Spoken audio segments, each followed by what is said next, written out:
There is no people. I've never heard of a people. I've never read about a people. I don't think there's any people on the face of the earth or in human history who is so aggressively opposed to civilizing. No people on earth more committed to remaining primitive and savage. No people on earth that's more hostile to improvement, more hostile to refinement, more hostile to becoming better human beings.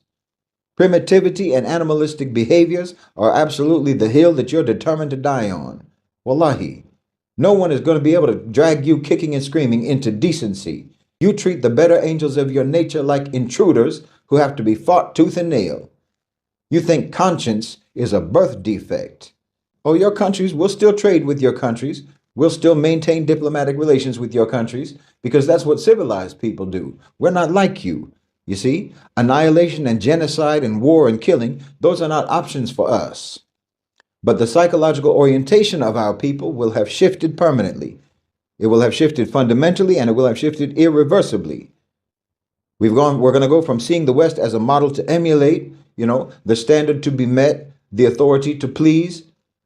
Then we're going to see you correctly as the malignant, ideologically inbred mad dog that you are. We will all know that you are bloodthirsty predators with no value system and no shame and no guilt and no remorse and no conscience. And we will handle you accordingly. You understand me? Their power was never just military or economic. Their power was psychological. And it was the power to define categories and set standards and determine legitimacy and so forth, and to monopolize the way morality is understood. When that system of psychological colonization breaks and the population just stops accepting Western authority to define reality, Western dominance ends. Regardless of their GDP or their military spending, it's irrelevant. And it is breaking right now in real time, like I said. Now, every time you do or say anything in the West, the whole world rolls its eyes. The contempt is becoming open. The psychological submission is ending. We're seeing it now. So understand what's coming. Understand what's coming. Understand the scope of it. Understand the generational nature of the healing that is going to be required. The recovery is going to take generations. We're going to spend generations just trying to process the abuse, just understanding the mechanisms, how it all worked, how it all happened, just recovering from the psychological damage. And we're going to be angry about what we lost, and we're going to grieve for all the time that we wasted trying to please them. But we're also going to rebuild, and we're going to recover. And we're going to recover our epistemological traditions, our epistemological sovereignty. We're going to reconstruct our economic systems. We're going to reclaim our psychological sovereignty. And our children's children are going to look back at this era right now, 2026.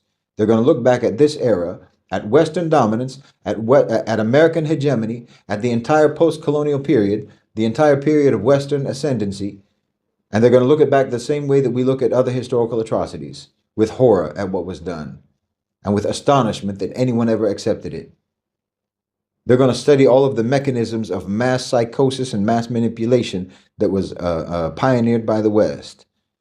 They're going to analyze all the psychology of civilizational abuse that you pioneered.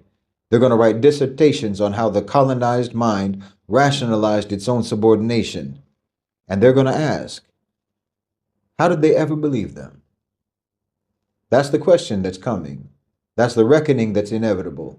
The only question is whether we start processing it now, we start naming it now, we start healing now, or whether we waste another generation making excuses for our abusers.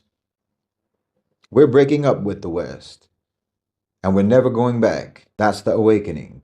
That's the recalibration. That's the future. And by the end of this century, the entire world, the whole world, is going to be astonished that anyone, anywhere, ever listened to them at all.